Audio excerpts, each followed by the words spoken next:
খেলা কিন্তু আরেকখান জমে গেছে। এমন খেলা শুরু হয়েছে, মানে জামাত ইসলাম চরমোনাইকে নিয়ে যেভাবে খেলছে, চরমোনাই পীর সাহেব এটি বুঝতেই পারছে না যে এই বলটা কি গুগলি আসলো, নাকি বাউন্সার আসলো, নাকি অফ ব্রেক, নাকি লেগ ব্রেক। পুরো বিশ্বকে তাক লাগিয়ে জামাত ক্ষমতা আসা এখন সময়ের ব্যাপার মাত্র। এই পলিসি সামিটের গুরুত্ব এতটাই বেশি, জামাত ইসলামের 85 বছরের জল্পনা কল্পনার অবসান ঘটেছে। গণভোটে আপনি হ্যাঁ ভোট দিলে বৈষম্য, শোষণ আর নিপীড়ন থেকে মুক্ত হবে বাংলাদেশ। নতুন বাংলাদেশ গড়ার চাবি এখন আপনার হাতে। হ্যাঁতে সিল দিলে নতুন বাংলাদেশ গড়ার দরজা খুলে যাবে। আসসালামু আলাইকুম প্রিয় দর্শক শ্রোতা। ডক্টর মোহাম্মদ ইউনূস কি জিনিস এবার হারাহারা টের পাচ্ছে ভারত। নরেন্দ্র মোদীর ধুতি কিন্তু একেবারে খুলে যাচ্ছে। আমি এই কথাটি কেন বলছি আপনারা ইতিমধ্যে ভিডিওর অংশ বিশেষ এবং শিরোনাম দেখে গেস করে ফেলেছেন। কতটা গুরুত্বপূর্ণ, কতটা চাঞ্চল্যকর হবে আজকের এই ভিডিওটি। আমি আশাবাদী সম্পূর্ণ ভিডিওটি দেখবেন, স্কিপ না করে। বেশি কথা না বাড়িয়ে বিস্তারিত ভিডিওতে নিয়ে যাবো তার আগে ছোট রিকোয়েস্ট থাকবে, যারা এরকম ভিডিও দেখতে ভালোবাসেন, পছন্দ করেন, চ্যানেলে সাবস্ক্রাইব করে পাশে থাকা বেল আইকনটি বাজিয়ে রাখুন। প্রিয় দর্শক বন্ধুরা, চলুন তাহলে এই ভিডিওতে লাইক করে বিস্তারিত ভিডিওটি দেখে আসি মোবাইলের স্ক্রিন থেকে ধারাবাহিকভাবে একের পর এক। কিন্তু আরেকখান জমে গেছে। এমন খেলা শুরু হয়েছে, মানে জামাত ইসলাম চরমোনাইকে নিয়ে যেভাবে খেলছে, চরমোনাই পীর সাহেব এটি বুঝতেই পারছে না যে এই বলটা কি গুগলি আসলো, নাকি বাউন্সার আসলো, নাকি অফ ব্রেক, নাকি লেগ ব্রেক। মানে এক এক সময়ে এক এক রকমের ওই ওয়াসিম আকরামের মতো বল ছুড়ে দিচ্ছে। পীর সাহেব তো ওই যে আগেই বলেছি, পান খাওয়া মানুষ, সহজ সরল হয়, উনি বুঝতে পারছেন না। জামাতের সাথে চরমোনাই পীর সাহেবের এই খেলতে যাওয়াটা উচিত হয়নি। জামাত ইসলাম অনেক চেষ্টা করেছে চরমোনাই পীর সাহেবকে এই জোটে আনার জন্য, কিন্তু পীর সাহেব চরমোনাই অত্যন্ত ইগোর কারণে এবং তিনি বড় এই মনোভাব তার ভিতরে থাকার কারণে উনি কাউকে মানবেন না। তো এটা তো কাউকে মানবেন না, এটা তো আমরা জানি, ছোটবেলা থেকে পড়ে আসছি যে আল্লাহ ইবলিশকে বললেন যে তুমি ওকে বড় মানো, আদমকে বড় মানলো না বলেই তো শয়তান হয়ে গেল। তো পীর সাহেব চরমোনাই তাকে কিন্তু একেবারে এরকম কথা সে নিজে মুখে বলেছে, আমরা শুনেছি, আপনারাও শুনেছেন। সাংবাদিক সম্মেলনে সে পরিষ্কার করে বলছে, আপনারা জামাতের নেতৃত্বে জোট, এই কথা কেউ বলবেন না, আমরা জামাতের নেতৃত্বে এখানে জোট করতে আসি নাই। বুঝতে পারছেন, মানে জামাতকে নেতা মানতে নারাজ, কোনো মতো অবস্থায় জামাতকে নেতা মানবে না। এই তারপরে তো তিনি চলে গেলেন জোট ছেড়ে, একা একা নির্বাচন করার সিদ্ধান্ত নিলেন এবং 268 আসনে তার যে প্রার্থী ছিল তাদেরকে বললেন যে কোথা থেকেও মনোনয়নপত্র প্রত্যাহার করা যাবে না, আমাদেরকে নির্বাচন করতে হবে। এই ডামাডোলের ভিতরে ওদিকে বিরোধী শিবির, বিএনপির ভিতরে যে সমস্ত বাম ঘরানার রাজনৈতিক নেতারা রয়েছে, অ্যাক্টিভিস্ট যারা রয়েছে, এবং বলা চলে এখন এরাই বিএনপিকে নেতৃত্ব দিচ্ছে, এই লোকগুলো এত বেশি খুশি হয়েছিল এবং বলা চলে এরা ওই পিছনের কাপড় তুলে লাফানো শুরু করেছিল যে চরমোনাইকে তো জামাত থেকে ডিটাচ করতে পেরেছি। তাহলে চরমোনাই পীর সাহেব এখানে কার এজেন্ডা বাস্তবায়ন করলেন বুঝতেই পারছেন আপনারা।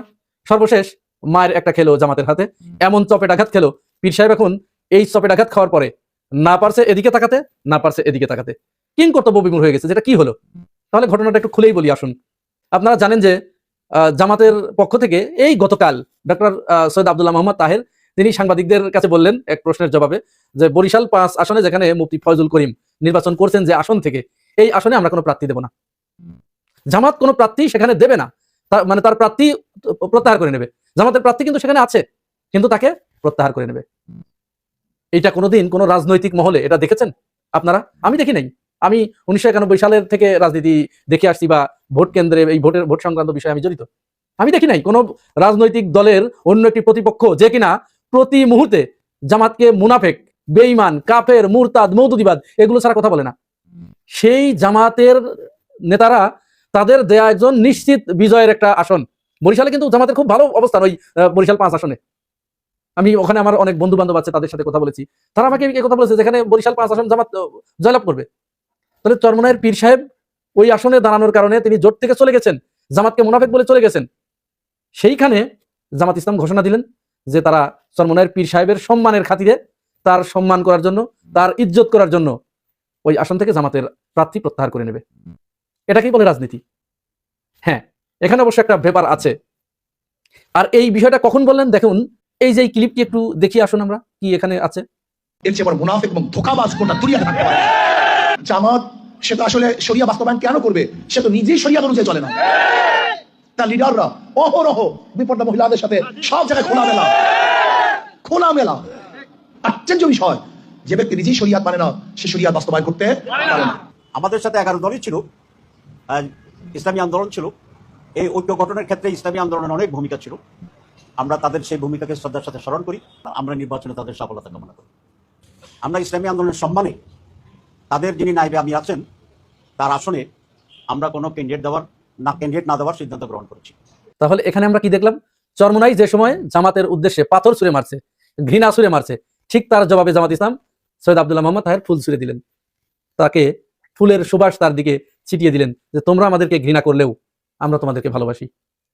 এখানে চরমোনাই পীর সাহেব এই জায়গায় কোন রাজনৈতিক ঘোরপেচের ভিতরে আবদ্ধ হয়ে গেল সেই বিষয়টি আমি আসছি। তার আগে আরো একটি ভিডিও আমরা দেখব যেখানে বিএনপি নেতা এনি শহীদুদ্দিন এনি তিনি চরমোনাই পীর সাহেবকে গালমন্দ করছেন, চরমভাবে গালিগালাজ করছেন, ভণ্ড বলছেন। চরমোনাই পীর সাহেব সেই বিএনপির দিকেই ঝুঁকছে, অথচ দেখুন যখন এই এনি গালমন্দ করলেন তখন জামাতের কেন্দ্রীয় সেক্রেটারি জেনারেল মিয়া গোলাম পরোয়ার তিনি দেখুন কিভাবে তার প্রতিবাদ করেছে। ভিডিওটি দেখুন একটু। চরমোনাই পীর বলে পীর নয় ভণ্ড, পীর নয় ভণ্ড। চরমোনাই পীর সাহেবের মতো একজন আল্লাহর ওলি নেক মানুষের বিরুদ্ধে কোন কোন রাজনৈতিক দল গণমাধ্যমে যে কথা বলছেন আমরা তার ধিক্কার জানাই, নিন্দা জানাই। এটা তার বিরুদ্ধে বক্তব্য নয়। ইসলামী মূল্যবোধের প্রতীক যিনি, তার বিরুদ্ধে কথা বলার অর্থ হলো ইসলামী সমাজ, রাষ্ট্র, ঐতিহ্য এবং আদর্শের বিরুদ্ধে কথা বলা। আপনারা তো নিজেই দেখলেন জামাত ইসলাম তাদের জন্য কি করলো আর তারা জামাত ইসলামের জন্য কি করছে। এখনো পর্যন্ত সোশ্যাল মিডিয়ায় চরমোনাইয়ের যে সমস্ত মুরিদরা আছে জামাতকে হেন কোনো গালমন্দ নাই যা করছে না, অথচ আমরা জামাত আমিরকে কি দেখলাম যখন পীর সাহেব জোট ছাড়ার ঘোষণা দিলেন তারপরেই জামাত আমির সমস্ত নেতাকর্মীদেরকে উদ্দেশ্য করে বললেন যে অনেককেই দেখছি আমাদের সাপোর্টার আমাদেরকে ভালোবাসেন, তারা আমাদেরকে ভালোবাসার কারণে একটি ইসলামিক রাজনৈতিক দলকে আপনারা গালমন্দ করছেন, দয়া করে আপনারা তাদেরকে গালমন্দ করবেন না যদি আপনারা আমাদের ভালোবেসে থাকেন, কারণ তারা আমাদের ভাই। দেখুন জামাতের আমির তার স্ট্যাটাস।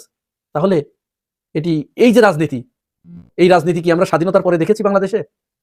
জামাত ইসলাম চাচ্ছে এখানে একটা কল্যাণমুখী রাজনীতির প্রবর্তন করতে। গোটা রাজনীতি পরিবর্তন হয়ে যাবে, এখানে আর ওই চাঁদাবাজির রাজনীতি থাকবে না, এখানে আর ওই বংশানুক্রমিক রাজনীতি থাকবে না, এখানে টেন্ডারবাজির রাজনীতি থাকবে না, এখানে পেশি শক্তির রাজনীতি থাকবে না। এখানে রাজনীতি মানুষ যেন রাজনীতি করে, কোনো মানুষের জায়গা যেন রাজনীতিতে না হয়, সেই দিকে নিয়ে যেতে চাচ্ছেন জামাত আমির। এইবার চলুন আমরা চরমোনাইয়ের পীর সাহেবকে জামাত কিভাবে একটা ঘোড়া টেপের ভিতরে ফেলে দিলেন এবং চরমোনাই পীর সাহেব এখন কি করবে, এখান থেকে কিভাবে উদ্ধার হবে, চলুন ওই বিষয়ে একটু আলাপ করি। এখন এই যে জামাত ইসলাম প্রার্থী প্রত্যাহার করে নিলেন ওইখান থেকে, বরিশাল থেকে, তো এতে কি চরমোনাই পীর সাহেবের কি এখানে কোনো দায়বোধ বেড়ে গেল না? এইখানে জামাত ইসলাম তাকে দুইটি বার্তা দিয়েছে পরিষ্কারভাবে। প্রথম বার্তাটি হচ্ছে এই যে আমি তোমার জন্য ছাড় দিলাম, তুমি আমাকে যেভাবে গালমন্দ করেছো, তুমি আমাকে যেভাবে দোষারোপ করছো, তুমি আমাকে যেভাবে বাইরে ছুঁড়ে ফেলে দিতে চাচ্ছ, আসলে সেটা তুমি ভুল করছো। তোমার কারণে জোট ভেঙে যাচ্ছে, আমার কারণে নয়, আমি সেটি প্রমাণ করে দেখিয়ে দিলাম, তুমি কোনো প্রমাণ দিতে ব্যর্থ হয়েছো। বাংলাদেশ জামাত ইসলামী বাংলাদেশের রাজধানী ঢাকার অভিজাত একটি 5 স্টার হোটেলে পলিসি সামিট করেছে। এই পলিসি সামিট পুরো বিশ্বকে তাক লাগিয়ে দিয়েছে। এই পলিসি সামিট দেখে আমি ব্যক্তিগতভাবে জামাত ইসলামী রাজনীতির একজন ঘনিষ্ঠ পর্যবেক্ষক হিসেবে আমি ইমোশনাল। পুরো বিশ্বকে তাক লাগিয়ে জামাত ক্ষমতায় আসা এখন সময়ের ব্যাপার মাত্র। এই পলিসি সামিটের গুরুত্ব এতটাই বেশি, জামাত ইসলামের 85 বছরের জল্পনার অবসান ঘটেছে।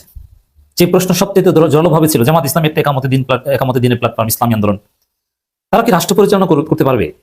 ইউরোপীয় ন্যাশনাল স্টেটের কাঠামোতে গড়ে ওঠা আধুনিক গ্লোবালাইজেশনের এই যুগে রাষ্ট্র পরিচালনা করা ইটস এ গ্রেট চ্যালেঞ্জ। এটা কি জামাতের পক্ষে সম্ভব? এই প্রশ্ন গত 85 বছর যাবৎ ঘুরপাক খাচ্ছে। নানান হাইপোথিসিস ছিল। জামাতেরই কেউ বলতো, যেমন আমি আজকে স্মরণ করছি শাহ আব্দুল হান্নানের কথা, সাবেক সচিব, তিনি নিজেই মনে করতেন যে জামাত কখনো ক্ষমতা আসতে পারবে না, এবং তার সূত্র ধরে আমরাও মনে করতাম Jamaat will never come into power but Jamaat will remain as a major political force in Bangladesh. তিনি এই ভাষায় বলেছেন, কিন্তু আল্লাহ জামাতকে কবুল করেছেন। জামাত ক্ষমতা আসতে চায় 2048 সালে, আল্লাহ ক্ষমতা এনে দিচ্ছে 2026 সালে। কিন্তু যে প্রশ্ন ছিল জোরালোভাবে, ক্ষমতা আসতে পারলেও 5 আগস্টের পরে নতুন বাস্তবতা আমরা দেখছি যে ক্ষমতা আসার জন্য যে ধরনের জনপ্রিয়তা জনসমর্থন দরকার সেটা জামাত অলরেডি অ্যাচিভ করেছে। সমস্ত অসম্ভবকে সম্ভব করা হয়েছে। ডাকসুতে শিবির জিতবে, আবার জাকসুতে অসম্ভব ছিল না, সেটা সম্ভব হয়েছে। জাতীয় নির্বাচনে জামাতের যে জনপ্রিয়তা, ক্ষমতা আসতে আর কোনো বাধা নেই, সময়ের ব্যাপার মাত্র। এখন সুষ্ঠু নির্বাচন হওয়াটাই বাধা, এছাড়া কোনো বাধা নেই। কিন্তু তার চাইতেও জোরালো প্রশ্ন আমরা তাত্ত্বিকভাবে আলোচনা করতাম যে জামাত ক্ষমতা আসলে কি দেশ পরিচালনা করতে পারবে? এই ধরনের কোনো প্রস্তুতি, এই ধরনের জ্ঞান যোগ্য লোক আছে? কিছুদিন আগে বিএনপির জামাই কোটার বুদ্ধিজীবী ফাহাম আব্দুল সালাম প্রশ্ন করেছেন যে জামাত ক্ষমতা আসলে অর্থমন্ত্রী কে হবে? এবার জামাত দেখিয়ে দিয়েছে যে জামাত কিভাবে দেশ চালাতে পারবে, এশিয়া মহাদেশও চালাতে পারবে, জাতিসংঘও চালাতে পারবে। কি করেছে জামাত? আপনার কাছে অকল্পনীয় লাগবে যে জামাত কি করছে। গত 85 বছরের যত চ্যালেঞ্জ ছিল, যত বড় প্রশ্ন ছিল, সবকিছুর উত্তর এখানে হয়ে গেছে। এই পলিসি সামিট জামাতের ইতিহাসে লেখা থাকবে। ক্ষমতা আসার আগে জামাত দেখিয়ে দিতে পেরেছে, প্রমাণ করতে পেরেছে, নির্বাচনের আগে এটা জামাতের জন্য একটা গ্রেট অ্যাচিভমেন্ট, গ্রেটেস্ট অ্যাচিভমেন্ট, যে জামাত দেখিয়ে দিয়েছে তারা ক্ষমতা আসতে পারে এবং রাষ্ট্র পরিচালনা করতে পারবে। কিভাবে করবে?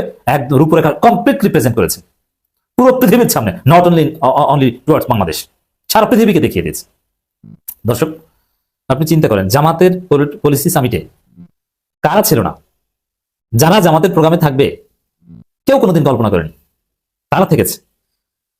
জামাতের পলিসি সামিটে ভারত সহ 30 দেশের প্রতিনিধি, ভারত, আমেরিকা, মানে এখানে সবচেয়ে প্রশ্ন ভারত, ভারত কি মানবে আসলে জামাত ক্ষমতা আসলে? আমাকে ঢাকা বিশ্ববিদ্যালয়ের শিক্ষক একদিন বলেছিলেন যে, সুলাইমান, জামাত ক্ষমতা আসলে ভারত প্রয়োজনে পারমাণবিক বোমা মারবে, কিন্তু না, জামাতকে ক্ষমতায় গ্রহণ করতে বুকে পাথর চাপা দিয়ে হলো ভারত বাধ্য থাকবে, প্রস্তুতি শুরু করেছে। জামাতের পলিসি সামিটে ভারতের প্রতিনিধি থাকে। বাধাটা কোথায় বলেন? কি আটকাবে জামাতকে? কেউ আটকাতে পারবে না। জনগণ সাথে থাকলে, আল্লাহ চাইলে পৃথিবীর কোনো শক্তি আটকাতে পারবে না। এটা আমরা পলিসি সামিটের মাধ্যমে দেখতে পেয়েছি। এবং ক্ষমতা আসলে মুরসি হবে না, ক্ষমতা আসলে জামাত, ক্ষমতা আসলে এরদোগান হবে, মুরসি হবে না। আই রিপিট, রশিদ ঘানুশি হবে না জামাত, জামাত হবে এরদোগান। সারা পৃথিবীতে তাক লাগিয়ে দেবে ইনশাআল্লাহ। Just wait and see. এই পলিসি সামিট আমি স্ক্রুটিনাইজ করেছি। আমি সত্যি ইমোশনাল যে জামাত এত কিছু পারবে। আমি 5 মাস আগে কল্পনা করিনি যে এত উচ্চতায় আল্লাহ জামাতকে নিয়ে যাবে। আল্লাহ ডাক্তার শফিকুর রহমানকে রহম করুক, কবুল করুক পরিপূর্ণভাবে। এই মানুষটাকে বাংলাদেশের প্রধানমন্ত্রী হিসেবে আমরা দেখতে চাই, কারণ তিনি যা করছেন অকল্পনীয়, আনইমাজিনেবল ফর জামাত। ভারত ছিল। আচ্ছা, ডেইলি স্টারের মাহফুজা নাম জামাতের পলিসি সামিটে থাকবে, এটা ভাই আমি তো 2 দিন আগে কল্পনা করিনি। এখন দেখছি ডেইলি স্টার মাহফুজা নামও জামাতের পলিসি সামিটে, আমিরা জামাতের পাশে বসে আছেন। দেবপ্রিয় ভট্টাচার্য জামাতের পলিসি সামিটে থাকবেন। আমি বলছি না যে তারা জামাত সমর্থন করেন, কিন্তু জামাত ক্ষমতা আসতে পারে এই রিয়ালিটি মেনে নিয়ে তারা জামাতের পলিসি সামিটে যাচ্ছেন। তার এখন কি ঘটছে দেখেন, জামাত ক্ষমতা আসবে, অতএব বুকে পাথর চাপা দিয়ে হলো আমাদেরকে মানতে হবে। এখন আমাদের পন্থী কিছু লোকজন জামাতে জাতীয় সরকারে ঢুকানো যায় কিনা এই লাইন খুঁজতেছে তারা। এই কারণে দেবপ্রিয় বা ভারতপন্থী যে ব্লকটা আছে তারাও এখন জামাতের সাথে লবিং করছে কাছাকাছি, যে তোমাদেরকে এই অংশটা ম্যানেজ করে দিব আমরা, আমাদেরকে এই মন্ত্রিত্ব 2টা দাও। তো দর্শক, সারা পৃথিবীতে ছড়িয়ে ছিটিয়ে থাকা জামাতের লোকজন আজকে পলিসি সামিটে দেখিয়ে দিয়েছে যে জামাত কোন পর্যায়ে পৌঁছে গেছে। এই পলিসি সামিটে যে ধরনের প্রোগ্রাম করেছে দেবপ্রিয় ভট্টাচার্য, মাহফুজা নামদের নিয়ে, দেশের শীর্ষস্থান গুরুত্বপূর্ণ সমস্ত সম্পাদকরা, সব সেক্টর এক্সপার্টরা ছিল, ট্যাক্সেশন থেকে শুরু করে trade and commerce, finance policy, সব কিভাবে কি এখন কত পার্সেন্ট কি বিনা সুদে লোন দিয়ে পৃথিবীর প্রথম সারির বিশ্ববিদ্যালয়গুলোতে জামাত বাংলাদেশ থেকে স্টুডেন্টদের উচ্চশিক্ষার জন্য পাঠাবে, নারীর ক্ষমতায়ন, ইউরোপ আমেরিকার যত প্রশ্ন ছিল যে নারীদের পার্টিসিপেশন কিভাবে হবে, জামাত একদম ক্লারিফাই করেছে। এখন অতি সূক্ষ্ম, অতি জটিল, যেমন ট্যাক্সেশন পলিসি কিংবা ফাইন্যান্স, ট্রেড অ্যান্ড কমার্স থেকে শুরু করে অতি সূক্ষ্ম পলিসি আমি এখানে আলোচনা করছি না, এটা আমার আলোচ্য বিষয় কখনোই না। আমি আলোচনা করি আমার প্রিয় ভাইদের জন্য, যারা একদম ইন্টেলেকচুয়াল না, আবার সচেতন নাগরিক, ইসলামকে ভালোবাসেন, ইসলামী আন্দোলনকে ভালোবাসেন, জামাতকে ভালোবাসেন, দাঁড়িপাল্লায় ভোট দিতে চান। এই জন্য আপনাদের যে জ্ঞানের খোরাক দরকার সেটা মিটাচ্ছি। আমি এখানে বিশ্ববিদ্যালয়ের শিক্ষকদের লেকচার দিচ্ছি না, অতএব অতিতাত্ত্বিক আলোচনা করা আমার কাজ নয়। আপনাদের জন্য, আমার দর্শকদের জন্য যা দরকার আমি সেটাই করছি এখানে। এই জন্য আমি ট্যাক্সেশন পলিসি কি, জামাতের কোন ক্ষেত্রে কত বাজেট হবে, জিডিপির কত পার্সেন্ট কোন ক্ষেত্রে কি খরচ করবে, আমি অতি জটিল এই জামাতের রূপরেখা যাচ্ছি না। জাস্ট সিম্পলি বলছি, বাংলাদেশকে সিঙ্গাপুর বানাতে, বাংলাদেশকে দক্ষিণ কোরিয়া বানাতে যা দরকার, জামাত একদিনের পলিসি সামিটে একদম ক্লিয়ার রূপরেখা দেখিয়ে দিয়েছে, কোনো কনফিউশন নাই। এরকম কোন প্রোগ্রামের আয়োজন করা বাংলাদেশে একমাত্র আওয়ামী লীগের পক্ষে সম্ভব ছিল, আর এখন জামাত ইসলামীর পক্ষে সম্ভব। বিএনপি এরকম কোনো প্রোগ্রাম করার যোগ্যতাই রাখে না। বিএনপিতে এরকম কোনো যোগ্য লোকই নেই। বিএনপিতে অনেক যোগ্য লোক ছিল, তারা নাই, এখন মারা গেছে। দেশের মওদুদ আহমেদরা ছিল, আরো অনেকেই ছিলেন, তারা নেই। খন্দকার মাহবুবরা ছিলেন। কিন্তু এখন যোগ্য লোক যারা আছে, আওয়ামী লীগের যোগ্য লোক, তারা পালিয়েছে। এখন যোগ্য লোক জামাত করে, জামাত করতে, জামাতকে হেল্প করতে কোনোদিন জামাত করে নাই। সারা পৃথিবীর শীর্ষস্থানীয় বাংলাদেশি বুদ্ধিজীবীরা, বাংলাদেশি ইন্টেলেকচুয়ালরা, বাংলাদেশের বিভিন্ন সেক্টর এক্সপার্টরা প্রস্তুত, কারণ তারা জানে জামাতের হাত ধরেই দুর্নীতিমুক্ত বাংলাদেশ করা সম্ভব। শেষ পর্যন্ত কি ত্রয়োদশ সংসদ নির্বাচন বানচাল হতে যাচ্ছে? ইতিমধ্যে রাজনৈতিক অঙ্গনে এগুলো নিয়ে ব্যাপক আলোচনা চলছে। প্রতিটি চায়ের টেবিলে একই প্রশ্ন উঠে আসছে, নির্বাচন কি হবে? অন্যদিকে ইসির নিরপেক্ষতা নিয়ে প্রশ্ন উঠছে সব দলের মধ্যে। এই নির্বাচন কমিশন কি পারবে একটি ফ্রি ফেয়ার ইলেকশন করতে?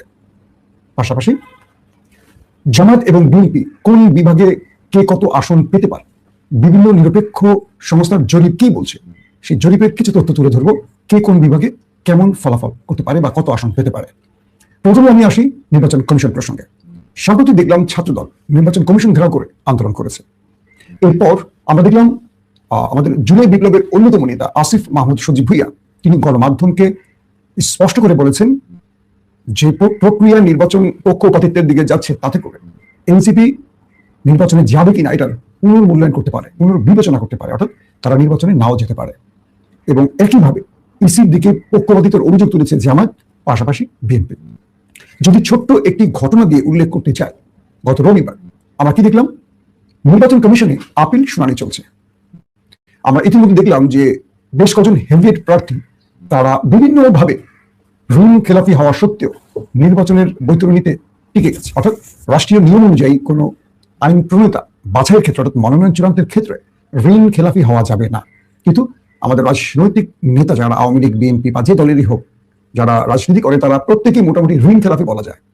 এবং এই নির্বাচন সময় আসলে অনেকে ঋণ শোধ করে বা কোনো না কোনোভাবে নির্বাচনের দৌড়ে আসার চেষ্টা করেন। তো এবার যেটি দেখলাম যে নির্বাচন কমিশনে চট্টগ্রামের আসলাম চৌধুরীকে নিয়ে একটি আপিল শুনানি চলছে এবং সেই শুনানি চলাকালীন অবস্থায় সব দলেরই অংশগ্রহণ ছিল।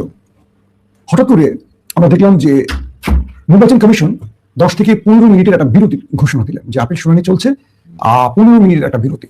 এরপর প্রত্যেকটি দলের লোক সেখানে বসেছিলেন।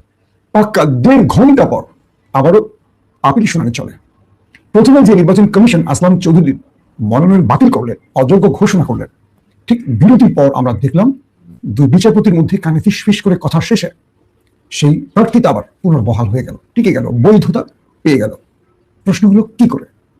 আসিফ মাহমুদ সজীব ভুইয়া বললেন যে একজন ইসি মানে একজন কমিশন কর্মকর্তা বা কমিশনের পক্ষ থেকে যখন অযোগ্য ঘোষণা করা হয়, এরপরই 15 মিনিটের কথা বলে যে বিরতি হয় সেখানে 1.5 ঘন্টা সময়টি লেগেছিল এই কারণে যে মির্জা ফখরুল ইসলাম আলমগীরের নেতৃত্বে একটি প্রতিনিধি দল নির্বাচন কমিশনের সাথে রুদ্ধতার বৈঠক করে এবং সেই বৈঠক শেষে নির্বাচন কমিশন বাধ্য হয়ে বা চাপের কাছে নতি স্বীকার করে এটিকে আবারও বৈধতা দিয়েছে, আসলাম চৌধুরীকে বৈধতা দিয়েছে। এটি হলো এনসিপির অভিযোগ এবং অনেক গণমাধ্যম কর্মীরাও এই বিষয়টিকে উল্লেখ করেছে। প্রশ্ন হলো যারা এবার নির্বাচন করছেন এর মধ্যে কতজন ঋণ খেলাফি আছেন, কতজন হলফনামায় ভুল তথ্য দিয়েছে? আমরা যদি একটু এই বিষয়ে খোঁজ নিয়ে দেখবো যে অনেকে এর মধ্যে রয়েছে, কিন্তু কোন এক অদৃশ্য কারণে অনেকেই পার পেয়ে গেছে। এখন দুটি বিষয় মাথায় রাখতে হবে। এক, এই নির্বাচন কমিশন দিয়ে প্রফেসর ইউনূস বললেন তিনি বাংলাদেশের ইতিহাসে সবচেয়ে স্মরণীয় একটি নির্বাচন করবেন এবং মানুষ এটিকে মনে রাখবে। কিন্তু আমরা এখন যা দেখছি তাতে করে মনে হচ্ছে যে রাজনৈতিকভাবে যে দলগুলো শক্তিশালী তারা চেষ্টা করছে তাদের প্রভাব খাটিয়ে যে কোনো ভাবে এই নির্বাচনে তাদের পক্ষে বিজয় ছিনিয়ে আনতে। আর এটি করার জন্য সবচেয়ে বড় সমস্যাটি হচ্ছে আমাদের আমলারা, আমাদের রাষ্ট্রীয় কর্তারা যারা নিরপেক্ষ থাকার কথা তারা কোনো না কোনো দলের পক্ষে চলে যাচ্ছেন, দলবাজ হয়ে যাচ্ছেন। সেটা নির্বাচন কমিশন বলি, প্রশাসক বলি, অর্থাৎ ডিসি, এসপি, ইউনো, টিওনো, যেটাই বলি, যারা নির্বাচনে জড়িত থাকবে এরা কোনো না কোনো পক্ষে অবস্থান নিচ্ছে। পূর্বে যেটি হতো সব আওয়ামী লীগের পক্ষে ছিল, আওয়ামী লীগের পক্ষে না থাকলেও হাসিনার ভয় সব আওয়ামী লীগ হয়ে গিয়েছিল, ভেতরে বিএনপি জামাত যে ছিল সব আওয়ামী লীগ হয়ে গিয়েছে। আর এবারের দৃশ্যপটটি একটু ভিন্ন। এবারের দৃশ্যপটটি হলো জামাত যতটুকু পেরেছে তাদের লোককে তাদের মতো করে বসিয়েছে, বিএনপি যতটুকু পেরেছে তাদের লোককে বসিয়েছে, যেহেতু অন্তর্বর্তীকালীন সরকার, কারণ ইউনূস এখানে কোনো পক্ষ না, একজন নিরপেক্ষ ব্যক্তি। তাই এই দুটো দল প্রধানত জামাত এবং বিএনপি তাদের মতো করে তাদের লোকগুলোকে গুরুত্বপূর্ণ জায়গায় বসিয়েছে এবং এটার কারণে প্রশাসনের মধ্যে একটা নিরপেক্ষতা নষ্টের সুযোগ তৈরি হচ্ছে। এখন দেখা যাচ্ছে যে যেখানে বিএনপির পক্ষে লোকেরা বসছেন তারা মনে করছেন তাদের দলকে এনিহাও ক্ষমতায় আনতে হবে এবং তাদের দলকে ক্ষমতায় আনলে তারা পুরস্কার স্বরূপ আগামী দিনগুলোতে প্রমোশন পাবেন, বড় বড় চেয়ার পাবেন। হয়তো জামাত একইভাবেই ভাবছে, কিন্তু বিষয়টা হলো এই রাষ্ট্রে একটা অবাধ সুষ্ঠু নির্বাচনের কথা অনেকেই ভাবছেন না। তাই ইউনূস চাইলেও এই নির্বাচন কতটুকু সুষ্ঠু হবে এটা নিয়ে প্রশ্ন উঠেছে। এখন যদি আসিফ মাহমুদ সজীব ভুইয়ার অভিযোগটি যেটি এসছে যে ইসি নিরপেক্ষতা হারিয়েছে, জামাতও বলেছে যে ইসি নিরপেক্ষতা হারিয়েছে, আপিল শুনানির ক্ষেত্রে দেখা গেছে কোনো কোনো ক্ষেত্রে অন্য প্রার্থীরা যখন আপিল শুনানির আবেদন করে নির্বাচন কমিশন সেই আপিল শুনানি গ্রহণই করে না। তার ব্যাপারে যথেষ্ট তথ্য প্রমাণ থাকার পরও আপিল শুনানি বিভাগগুলো নির্বাচন কমিশনগুলো এই কাজগুলো করেছে। আবার অনেকের বিরুদ্ধে অভিযোগ থাকলেও দেখা গেছে তাদেরকে বহাল রেখেছে। আবার একই অভিযোগে বা যারা কোনো বড় দলের ব্যক্তি নন তাদেরকে বাতিল হয়ে গেছে। অর্থাৎ আমার যে কারণে আমার মনোনয়ন বাতিল হয়েছে আমি স্বতন্ত্র বা কোনো দলের নই বলে বা দুর্বল পক্ষের বলে, কিন্তু যে শক্তিশালী পক্ষের তাটা বহাল, একই অপরাধ। এই বিষয়গুলো নিয়ে নির্বাচন কমিশন যথেষ্ট বিতর্কের মুখে পড়েছে। তো এই মুহূর্তে একটা সুষ্ঠু নির্বাচনের জন্য নির্বাচন কমিশনকে যতটুকু সততার প্রমাণ দিতে হবে তারা পারছে না। এবং এই সুযোগটিতে ঋণ খেলাফিদের যদি বিএনপি পারত দল থেকে দূরে রাখতে, অর্থাৎ মনোনয়ন দেওয়ার আগে বিএনপি যদি তাদের ইন্টারভিউতে একটি প্রশ্ন করতো যে আপনাদের কারো ঋণ খেলাপি কিনা কেউ, কারণ এই রাষ্ট্রটাকে তো তারাই লুটপাট করছে। আগামী গত 16 বছর লুটপাট করেছে আওয়ামী লীগ, আগামী কত বছর জানি না, 16 বছর না 1600 বছর না 5 বছর কে থাকবে জানি না, যারা আসবেন তারা লুটবেন। কারা আসবেন আমি বলছি না, হতে পারে জামাত আসবেন জামাত লুটবে, হতে পারে বিএনপি আসবে বিএনপি লুটবে। তো এই লুটেরাদের আমরা বাছাই করি, আমাদের রাজনৈতিক দলগুলো বাছাই করে কিসের ভিত্তিতে জানি না, তাদের ঋণ থাকার পরও তাদের মনোনয়ন দিচ্ছে কেন দল? এবং এই যে এখন যারা বাতিল হয়ে যাবে, দল যাদের মনোনয়ন দিচ্ছে অনেকেই বাতিল হচ্ছে বা হবে, এটাও দলের জন্য একটা ডিসক্রাইব। এই বিবেচনাটা দলের থাকা উচিত যে কাদেরকে তারা মনোনয়ন দেবেন আর কাদের ব্যাপারে ঋণ খেলাপের অভিযোগ আছে, গেল একটা ব্যাপার। তারপরের যে বিষয়টি সেটি হলো যে বিএনপির পক্ষ থেকে অভিযোগ উঠছে যে ইসি পক্ষপাতিত্ব করছে।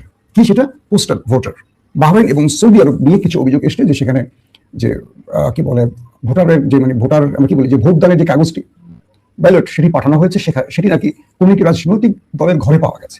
এই বিষয়টি আমরা দেখলাম নির্বাচন কমিশন একটি উত্তর দিয়েছে। অর্থাৎ কেন যেন মনে হচ্ছে সব এলোমেলো হয়ে গেছে। এই রাষ্ট্রটা সঠিক পথে হাঁটার জন্য যে মানুষগুলোকে দরকার ছিল, দেশপ্রেমিক, নিরপেক্ষ, সৎ, আসলে আমরা সেই সৎ লোকগুলোকে তৈরি করতে পারিনি। আমরা সবসময় একটা দলের মধ্যে পড়ে যাই, এই দল চলে গেছে, এই দল ক্ষমতা আসবে, এই দল লুটবে, আবার ওই দল বিদায় নিবে, আবার আরেকটা দল আসবে। আজকে শেখ মুজিবের মুরাল বা মুক্তি ভাঙা হচ্ছে, আগামী আবার আওয়ামী লীগ এসে অন্যটা ভাঙবে। আজকে জিয়ার কি বলে বিমানবন্দর জিয়া রহমানের নাম চেঞ্জ করা হয়েছে, এরপরে শেখ হাসিনার বাপের নাম চেঞ্জ করা হবে। এখান থেকে রাষ্ট্র বেরোতে পারে না। 71-এর ইতিহাস পাঠ্য বইয়ে বাচ্চারা, ধরেন একজন লোকের 3টা বাচ্চা, এই 3টা বাচ্চা 3টা ক্লাসে পড়ে। একটা বাচ্চা 71-এর ইতিহাসে পড়ছে, সবকিছুর মালিক ছিলেন, সবকিছুর মহানায়ক ছিলেন শেখ মুজিব। পরের বাচ্চাটা পড়তেছে সবকিছুর মহানায়ক ছিলেন জিয়াউর রহমান। তারপরে বাচ্চা দেশে পড়তেছে সবকিছুর প্রধান মহানায়ক ছিলেন গোলাম আজম। 3 বাচ্চা পরবর্তী ঘরে বসে খেতে বসে ঝগড়া শুরু করছে এই 3জনকে নিয়ে। এই দেশটা এমন একটি দেশ যেখানে প্রতি বছরই পাঠ্য বইয়ে ইতিহাস পরিবর্তন হয়। এই ইতিহাস পরিবর্তনের দেশে আসলে ইতিহাস থাকে না, ইতিহাস ধর্ষিত হয়ে যায়। তো এখন যে বিষয়টি হলো যে যদি কোনো কারণে এই পক্ষপাতিত্বের বিষয়গুলো আরো গভীরভাবে ধরা পড়ে, হয়তো বা এই নির্বাচন বানচাল হতে পারে। এই নির্বাচনকে কে বা কারা বানচাল করবে জানি না, কিন্তু এই অভিযোগগুলো আগামী দিনে আরো বড় আকার ধারণ করবে। নির্বাচন কমিশনকে, প্রশাসনকে এখন নিরপেক্ষতা প্রমাণ দিতে হবে, কারণ এখনই যদি এই অবস্থা হয় ভোটের দিনে কি হবে আন্দাজ করা যাচ্ছে মোটামুটি। দর্শক, তারপরে যে খবরটি দিয়ে শেষ করতে চাই, জামাত ইসলামের কিছু জরিপের তথ্য এসছে আমাদের কাছে। সেখানে দেখা গেছে যে জামাত খুব পরিকল্পিত টার্গেটে এগোচ্ছে। তারা তাদের জোটের মধ্যে কিছু ব্যক্তিকে যে কোনো উপায়ে পার্লামেন্টে আনতে যাচ্ছে। আমি জামাতে কয়েকজন ব্যক্তির সাথে, খুব গুরুত্বপূর্ণ ব্যক্তির সাথে কথা বলেছি, এনসিপির সাথে কথা বলেছি বা জোটের অন্যদের সাথে কথা বলেছি ফোনে বা সাক্ষাতে। আমি যেটা বুঝলাম, জামাত কয়েকজন ব্যক্তিকে তাদের টার্গেট যে কোনোভাবে তারা পার্লামেন্টে নেবে। যদিও তারা জোটের সবাইকে ভোট দেবে, কিন্তু কোনো কোনো ব্যক্তির জন্য তারা আলাদা হিকমত কাজে লাগাবে। এর মধ্যে ঢাকা থেকে নাহিদ ইসলামকে বিজয় করার জন্য তারা ব্যাপক কাজ করছে। কিরকম? নাহিদ ইসলাম যে আসনটিতে দাঁড়াচ্ছে বা দাঁড়ালো, জামাত বিভিন্ন আসন থেকে, এই আসনে যখন ভোটার তালিকা হালনাগাদ হয় সেখানে প্রায় 80 থেকে 90 হাজার নতুন ভোটার এনেছে পরিবর্তন করে। অর্থাৎ এক আসন থেকে আরেক আসনে নিয়ে এসছে জামাত, ঠিকানা পরিবর্তন, যেটা ইসি সুযোগ দিয়েছিল সেই সময়। এরকম কিছু তথ্য পাওয়া গেছে যে তারা নাহিদ ইসলামকে এনিহাও জিতাবে, এর জন্য তারা ব্যাপক কাজ করছে জামাত ইসলাম। এবং তারা পাটোয়ারিকে, নাসিরউদ্দিন পাটোয়ারিকে মির্জা আব্বাসের বিপরীতে জেতানোর জন্য তারাও সেখানে ব্যাপক কাজ করছে। এই আসনগুলো কিন্তু জামাত মনে করছে তাদের নিজের প্রার্থী, মানে এনসিপির এই বিষয়গুলো। হাসনাত আব্দুল্লাহদের জন্য তাদের সর্বোচ্চ চেষ্টা, কুমিল্লার হাসান আব্দুল্লাহকে বিজয় করে আনবেই। সার্ভিস আলমের ক্ষেত্রেও একই অবস্থা। অর্থাৎ জামাত বোঝার চেষ্টা করছে, বা জামাত বোঝার মানে যারা বিগত সময় জামাতের ব্যাপারে একটু পজিটিভ ছিল বা আগামী দিন যাদেরকে নিয়ে জামাত একটা বিগ ম্যাচ খেলতে চায়, সেই বিগ ম্যাচের জন্য জামাত কিছু নেতাকে আলাদা গুরুত্ব দিয়ে বিবেচনা করে মাঠে নেমে গেছে। তারা মামুনুল হককে বিজয় করার জন্য কাজ করছে। তারা খেলাফতে মজলিসের বেশ কয়েকজন নেতাকে পার্লামেন্টে আনতে চাইছে একটা ভয়েস রেজের জন্য। আসেন, এর পাশাপাশি কয়েকটি জায়গায় বলি, তারা ব্যারিস্টার ফিরোজের ব্যাপারে খুব পজিটিভ জামাত, এনিহাও তাকে বিজয় করে আনবে। তবে মুজিবুর রহমান মঞ্জুর বিষয়টি আমার কাছে স্পষ্ট নয়। তবে জামাত যে কাজটি করছে, তারা পুরো বাংলাদেশের প্রত্যেকটি বিভাগে তারা বিভিন্নভাবে জরিপ চালিয়েছে এবং সেই জরিপের আলোকে কাজ করছে। এর মধ্যে ধরেন রংপুর বিভাগে রয়েছে প্রায় 33টির মতো আসন। এই 33টি আসন নিয়ে জামাত, তাদের যে জরিপ বা নিরপেক্ষ সংস্থার জরিপ, সেখানে জামাত মনে করছে তারা 25টি আসনে এগিয়ে রয়েছে বিএনপির চেয়ে, এবং এই 25টি আসন তারা বিজয়ের জন্য সর্বোচ্চ কাজ শুরু করে দিয়েছে। এটা হলো রংপুর বিভাগের 33 আসনের মধ্যে 25টি জামাতের টার্গেট, বুঝে নেবেন। দ্বিতীয় হলো রাজশাহী বিভাগ। রাজশাহী বিভাগের যে 8টি জেলা রয়েছে, এই 8টি জেলার মধ্যে আসন রয়েছে 39টি, এবং এই 39টি আসনের মধ্যে জামাতের টার্গেট 18 থেকে 20টি আসন, এবং 18 থেকে 20টি আসনের জামাত মোটামুটি এগিয়ে রয়েছে, তাদের বিভিন্ন জরিপ বলছে। এবং এই 18টি আসন যে কোনোভাবে জামাত বিজয় ছিনিয়ে আনার জন্য কাজ করছে। পক্ষান্তরে খুলনার রয়েছে মোট 34টি আসন। অর্থাৎ খুলনা বিভাগে যে পুরো বিভাগে আসনগুলো রয়েছে তার মধ্যে 34টি আসন রয়েছে খুলনা বিভাগে। এর মধ্যে 24টি হলো জামাতের টার্গেট, এবং এই 24টির মধ্যে জামাত ব্যাপক কাজ করছে। যে কোনোভাবে এই 24টি আসন যেন হাতছাড়া না হয়, সঙ্গে যেন আরো কিছু বাড়ে। অর্থাৎ 24টিকে ফিক্সড রেখে জামাত কাজ শুরু করে দিয়েছে, বাকিগুলো তাদের মানে বোনাস হবে। এবং সিলেট বিভাগ, জামাতের সিলেট বিভাগে আসন রয়েছে 19টি। এই 19টি আসনের মধ্যে জামাতের টার্গেট হলো 10টি। মানে তাদের জরিপ অনুযায়ী এই 19টি আসনের মধ্যে জামাত 10টিকে টার্গেটে এগিয়ে চলছে, এবং এই 10টি বিজয় তাদের পক্ষে আনার জন্য তারা কাজ করছে। সবচেয়ে দুর্বল জায়গাটি হলো ঢাকা এবং বরিশাল বিভাগে জামাতের। খেয়াল করবেন, বরিশাল বিভাগে রয়েছে আসন মোট 21টি। এই 21টি আসনের মধ্যে মোটামুটি জামাত 5 থেকে 6টি আসনে এগিয়ে রয়েছে, মানে বিএনপিকে টেক্কা দিতে পারবে বা বিএনপির কাছ থেকে ছিনিয়ে নিতে পারবে আসন 5 থেকে 6টি আসন। তবে জামাতের হিসেব বলছে তারা 4টিকে মাথায় রেখে এগুচ্ছে, তবে 5 থেকে 6টি আসন তারা পেতে পারে। তো এই 4 থেকে 6-এর মধ্যে জামাতের টার্গেট বরিশাল বিভাগে, এবং বাকি আসনগুলোতে তারা যে জোট প্রার্থীদের দিয়েছে জামাত তাদের পক্ষ থেকে, সেই আসনে জামাত কাজ করছে জোট প্রার্থীদের বিজয়ী করে আনার জন্য। চট্টগ্রাম বিভাগে 58টি আসন রয়েছে, নির্বাচনী আসন। এর মধ্যে জামাতের টার্গেট হলো 23 থেকে 25টি।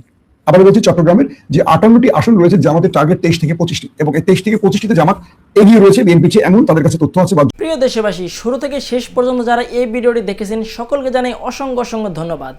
যারা এরকম নিউজ ভিডিও পেতে পছন্দ করেন তারা অবশ্যই এই চ্যানেলটি সাবস্ক্রাইব করে পাশে থাকা বেল আইকনটি বাজিয়ে দিবেন। যারা এখন এই ভিডিওটি শেয়ার করেননি, এই ভিডিওটি দ্রুত শেয়ার করে সকলকে দেখার সুযোগ করে দিন। আজকের মতন এই পর্যন্ত, দেখা হচ্ছে পরবর্তী কোনো ভিডিও নিয়ে ইনশাল্লাহ।